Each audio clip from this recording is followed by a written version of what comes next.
المغاربه يوصلوا لنا حتى لي جورناليست باش يزيدوا يعتقلوا لي جورناليست وينحيوا لهم لي تليفون. سي با بروفوكاسيون هذه. لكن انا ما نخافش والله، غير عندنا يعني الحمد لله الجزائر قويه برجالها وبالمؤسسات تاعها، ما تخافش عليهم. حبيت برك نولي لهذا لي ديكلاراسيون الاخيره، ماشي لي ديكلاراسيون حكيم. انا خلاص خرجت من الرياض.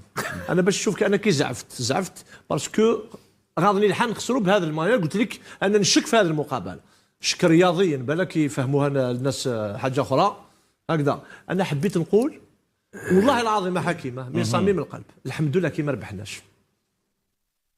يا اخي مقبله كريتيكي، مقبله جي كريتيكي، نقول لكم الحمد لله باش يموتوا لي جورناليست ولا يديهم للحبس ولا يموت مناصر في المدرجات ينعلبوها كوب دافريك. حبيتوا تديوها انتوما، اديو لا كوب دافريك بالمواقف تاعكم المخزيه، تبقى وصمه عار في التاريخ، في تاريخ افريقيا، في تاريخ العرب، في تاريخ المسلمين. حنا الجزائر انا الرز ولا نكنو، انا الرز ولا نكنو، نقولها لك بالامازيغيه على بالك واش هي.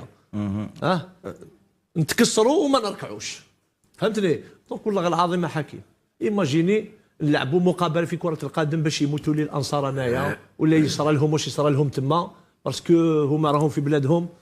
انا جو بريفير نحبسوا هنا. وشنو كاينه حاجه حكيم هي نتلموا. هضرت على مصالحه وطنيه رياضيه، هضرتها حكيم. عندي الشجاعه بوتات من بين الاصوات القليله اللي تحب